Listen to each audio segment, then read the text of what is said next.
What's going on, YouTube? Metal Complex here, and welcome to the very first episode of my new series, The Quest for the Perfect Budget Knife. If you were around last week, if you've been a part of my channel, you'll know that I did a series preview where I said, hey, I've got this idea where I want to cover a bunch of different topics on what would hypothetically create the ideal budget knife. What do you guys think? And you guys were overwhelmingly on board for that. So I want to do this series. If you've been around for long enough, you'll remember I did a series called The Quest for the Perfect Folding Knife, where I threw price out the window and just imagined an ideal folding knife for myself, and I called it Excalibur.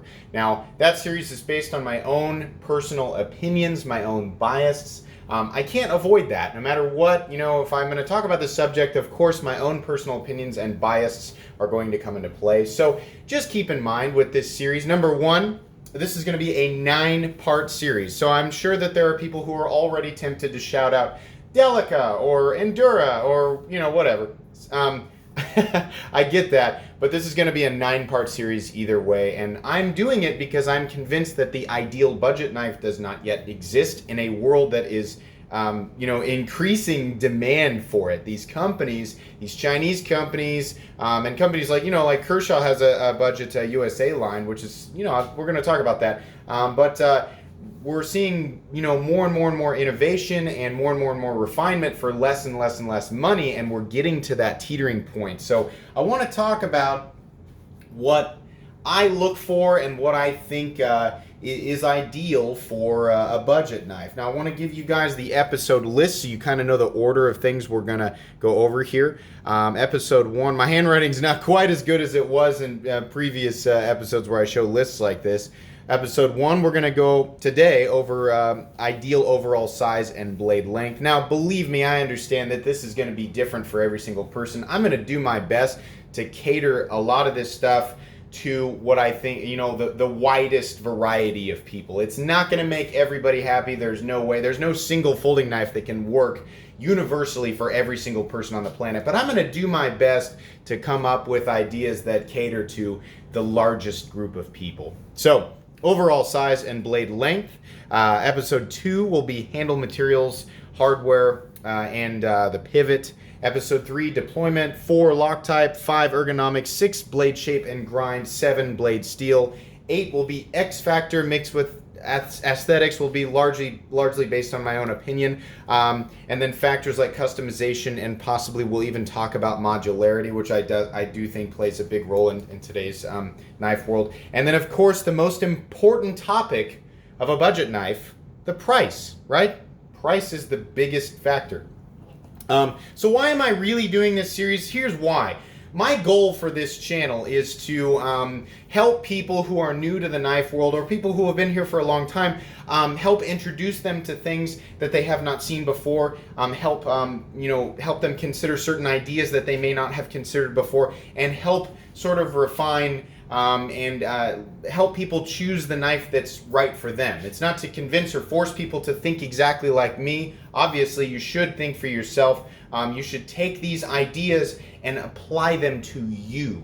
If what I'm saying doesn't make perfect sense for you or your usage habits, you can still take the idea and apply it to yourself. So just know that this is not meant as this is exactly how it should be and you shouldn't think of it in any other way. No, absolutely not. These are basically just topics and suggestions, and you should take the spirit of what I'm saying and apply it to your own individual usage habits. So why do I have the Rat 1 out here? Well, the Rat 1 is my go-to beater knife. The Rat 1 in D2 I think has a really good blade shape. Comes in a really good steel. I think it's got okay materials. I like the lock. I like the deployment method. I'm okay with the ergonomics. And it's a fantastic user. And it has treated me well for a very long time. It has also reigned supreme as one of the most preferred budget knives in the world for a very long time. I think it would be irresponsible to not use the idea of the Rat and evolve from it. Now, are there knives that people prefer over the Rat? Absolutely. Are there elements that the Rat does not have? that a lot of people want? Yeah, there are. But how they apply to this idea, we're going to talk about that. We're going to talk about all that in detail. Some of what I say you guys aren't going to agree with, and that's just going to be the way that it is. But like I said, I'm going to do my best to cater. So the Rat 1, moving into overall size, these will be once a week, by the way, every Saturday. So if you're new to my channel and you like regular knife content uploads, I've also got knife reviews, knife overviews, unboxings. I've got a knife guest series on Sunday and this series on Saturday. So if you like regular content uploads surrounding knife stuff, this might be the channel for you. Go ahead and hit subscribe. Make sure your notifications are set to all. Anyways, overall length of the Rat 1 in D2 steel is coming in at 8.5 inches. The blade length is coming in at 3.6 inches, something like that. Actual cutting edge is about 3.25. You guys know this. I use it as a size comparison in every single one of my videos. This is a pretty good sized knife, but truthfully, I think it's a little bit large. It's not super duper large. I'll give an example of a knife that I think is too small. A lot of people love this, so I'm going to make a lot of people mad right off the bat. The Victorinox Cadet, fantastic. Almost, in my opinion, I mean, in terms of like what people really need, like on a minimalist level, I think the Victorinox Cadet serves as an excellent budget knife, coming in at about 30, 35 bucks for this Alox version, sometimes less expensive depending on the version. Fantastic knife. I just think it's too small. And while it's going to tackle a wide variety of the things that we do on a day-to-day basis, and when I say we, I'm referring to the common man. The common man is 80% of people who carry knives, and 80% of us are just doing regular cutting tests. We are opening letters, we are cutting open boxes, we're cutting light straps off of things, maybe some wood, maybe some rubber here or there, some rope, common stuff. Right, so that's what this series is going to be catered towards, is the 80% of us. 20% of you are using your knives substantially harder and for more wild types of tasks. You may have harder use habits, things like that. Not going to be catered so much towards you, but we are going to keep you in mind. And of course, people in the under 1%, people who are using their folding knives like pry bars, jackhammers, diving boards, grappling hooks, unfortunately, almost none of this will be catered towards you. A little bit of sarcasm there, but you guys get what I'm saying. Anyways, it's a great knife. It's a little bit too small. I'm not a big fan of not being able to get my hands around it, and I'm also not a fan of the overall blade length, because there are some situations where I might need to puncture deep into something that would require a longer blade, something that's a little bit more dense. Not often, but I appreciate having a blade length that I know can do it. It's not that I'm always stabbing into pineapples and needing to slice them open, but would I like having an appropriate blade on me in a moment of convenience? Certainly, absolutely. So I think the ideal blade length is a little bit bigger, so the ideal overall size is going to be a little bit bigger. But I think the Rat is overkill. I definitely think knives like the Native Chief are overkill in terms of overall length. That's over 9 inches. There's nothing wrong with that. In fact, I have an episode talking about blade length and how you as long as it's legal where you are, you should carry the length that is legal there, or what makes you happy in combination with those two things. So there's no reason, but in terms of when we're considering what's legal for the vast majority of people and what is reasonable, that kind of caters to the best average, it's definitely not here. And truthfully, the Rat is a little bit big. I think sizes that, I'm more so like, and after doing that episode about blade length and coming to my conclusion, it seems like a lot of you agree with me, not everybody, but a lot of you, that between a 3-inch and a 3.5-inch blade seems to be about where people like to be. And I've got some good examples of knives that I like to carry that are in that range. And you guys are already like, this is a series about budget knives, and you've got so many expensive knives on the table. If I wish I had more budget knives, but considering how many budget knives are utilizing aspects of more premium folders, I mean, the Bestech Bison was a great example. It's not quite a budget knife, and just so you guys know, I define budget knife as anything under $100. Don't let me stir the pot there. Remember, there's going to be 2.5 months of this, so it'll all make sense in the end. But at 110 bucks, the Bestech Bison utilizes some aspects of a folding knife that costs substantially more in terms of the lines, the action, stuff like that. Not quite in materials, but my point is that a budget knife could theoretically be created with lots of aspects of a knife that cost $2, $3, $4, $5, $6, $700 and beyond. So anyways, that's how I'm justifying using some of these more expensive knives as examples. Blades like the Para 3 coming in at 7 1/4 and under a 3-inch cutting edge. Blades like the Ritter Hogue, which many consider to be an absolutely perfect folding knife. I'm one of those people. 8 inches overall, 3.4-inch blade. And then my personal favorite, the Hinderer XM18, which I actually dubbed nearly Excalibur for my previous series in the quest for the perfect folding knife. 8 1/4 inches overall, 3.5-inch blade, and a 3 1/4-inch cutting edge with a forward choil.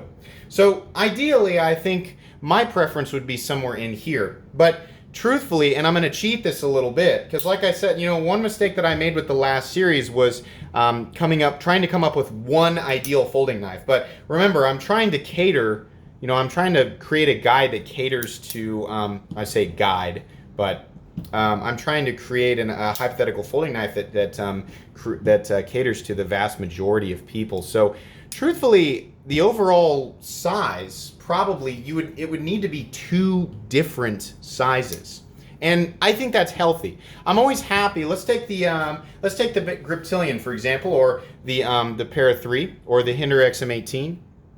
I know the Para 3 technically is not, it's its own thing, but you could say its older brother is the PM2. Great. The Griptilian has the large version. This is the Hogue Ritter, but there's also a mini Griptilian. It's essentially the same thing. Hinderer XM18, 3.5-inch, has yet an older brother or a bigger brother, the 24, but it has a little brother as well, the XM18 3-inch. Now, the nice thing about there being 2 sizes is, number one, you cater to an even larger group of people, but there's also a smaller size for people who live in areas with legality issues. And while I can't suggest that we have 2 sizes that cater to every single person, because that becomes really expensive from a manufacturing standpoint. Truthfully, ideally, I think the 2 sizes that are the best are your large size, which comes between 8 and 8 1/4 inches overall, and has between a 3 1/4 and 3.5-inch blade. I think that a lot of people really like that size. That's my preferred size, but I live in Kansas. Right? I'm going to put the rat up here just in the spirit of this being a budget episode. I live in Kansas, right? So I can carry whatever I want here in terms of blade length. But then your smaller size, I think it's very important that the total blade length, not cutting edge, the total blade length comes in at a maximum of 2.9 inches. Why? Because that solves a lot of legality problems for a lot of people. So you're probably looking at a knife that's right around the 7-inch mark, or possibly under that. Now, a lot of you are wondering, like, well, you talk about ergonomics and wanting to get your hands all the way around it, so how do you solve that issue in a 7-inch knife for people with larger hands? We can see here the best example that I have, and this will largely be covered in another topic, mainly ergonomics. The overall length of the Para 3 is coming in at 7 1/4. The overall blade length is, truthfully, on this knife, coming in at just under 3 inches. That's something that I consider it's obviously on purpose with the Para 3. The Para 3 is an excellent example. You could actually extend the length of the blade on this guy and make it 2.9 inches of cutting edge, and you still have a handle that you can get your hands all the way around, which is why I think a large size at about 8 to 8 1/4 and a small size between the 6.75-inch overall mark and 7 1/4-inch mark with a 2.9-inch blade, with or without the forward choil, which we'll talk about in ergonomics, is ideal. I honestly think 2 sizes is the only answer. And that is more expensive from a manufacturing standpoint than just making one. But truthfully, I mean, that's the only answer that I can come up with. Is it just has to be that way. I mean, if a company was going, truthfully, if a company, any company was going to watch this series and go, all right, we're going to use this series, we're going to use Metal Complex's series as a battle plan for creating the ultimate pocket knife, it's going to be expensive. I would imagine, ironically, a series about the ultimate budget knife from a manufacturing standpoint is going to be expensive because you're going to have to manufacture parts that fit 2 completely different knives. Now, a lot of that damage can be mitigated. I say damage costs can be mitigated by a lot of the hardware being modular, which is, if you remember, on episode 8, that's something that we'll talk about. We're not going to talk about it today. I know I'm kind of teetering into some other topics, but truthfully, this is a simple episode. Overall size and blade length.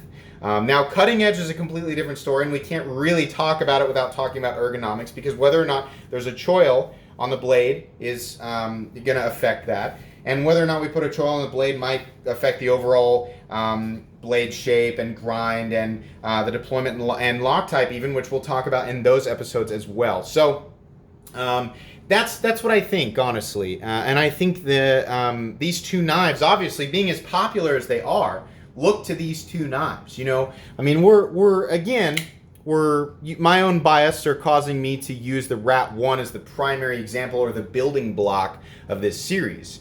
But the two best examples of blade, of overall size and blade length that cater to the largest majority of people are look at two incredibly popular models. The Doug Ritter RSK MK1 G2 that's made by Hogue, and the Para 3 made by Spyderco. Two excellent examples. Not everybody loves these knives. They're not perfect for everybody, but oh my gosh, they are incredible knives, and a lot of people like them. And these are honest examples. These two are in my primary rotation, and they are amongst my favorite knives of all time, and also my most carried of all time. So this is true. This is organic. This is what I actually believe.